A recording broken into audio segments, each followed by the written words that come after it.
Sinulong sa Senado na ilipat na lang ang 270 billion pesos na budget sa flood control projects sa 2026 sa pagpapatayo ng mga classroom at iba pang pangangailangan sa edukasyon. Narito po ang aking unang balita. Mismo si Pangulong Bongbong Marcos na ang nagsabi walang ilalaan na pondo para sa flood control project sa taong 2026. Kaya ang 270 billion pesos na panukalang pondo para sana rito, iminungkahi ng mga senador na ilaan na lang para sa mga silid-aralan at iba pang pangunahing pangangailangan ng edukasyon. Dapat talaga yung mga kalokohan ng flood control, ilipat na natin sa classroom building program and all the other programs for teacher development and teacher excellence training should be given there. So once again, Mr. Chairman, I'm here to give my all-out 1,000% support. There are about 203,000 classrooms that needs repair. We'll also utilize yung flood control to augment this. Do you have any estimated amount as to how much we can, any proposals to put in classroom repair? If you don't have the figures right now. We don't have one right now, Your Honor, but we need it definitely. Tama po kayo.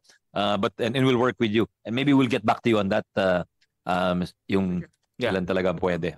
Pero pinuna ni Senate Committee on Finance Chairman Senador Win Gatchalian ang mababa umanong utilization rate ng pondo ng Department of Education.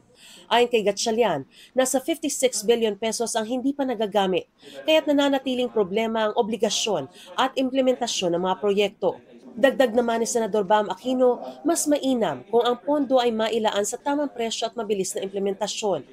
Kasabay ng pagpuna sa mabagal na proseso ng DPWH sa classroom building program. We have to look at the price also because ang naging problema rin kasi with the DPWH price is that it's really higher than what our LGUs are utilizing. No? Pinuri naman ni Senador Loren Legarda ang DepEd sa kanilang pagsusumikap na humanap ng pangmatagalang solusyon tulad ng PPPs o Public-Private Partnership at mas malawak na partisipasyon ng mga LGU at civil society group. Aabot sa 928.52 billion pesos ang panukalang budget na ipinresenta ng Department of Education sa Senate Finance Subcommittee para sa taong 2026 na layong tugunan ang siksikan sa mga paaralan, kakulangan sa nutrisyon ng mga bata at kakulangan ng mga kagamitan para sa milyon-milyong mga mag-aaral at guro sa bansa. Ang pondong ito ay tinuturing ng naisumite para talakayin sa plenaryo. Ito ang unang balita. Mariz Umali para sa GMA Integrated News.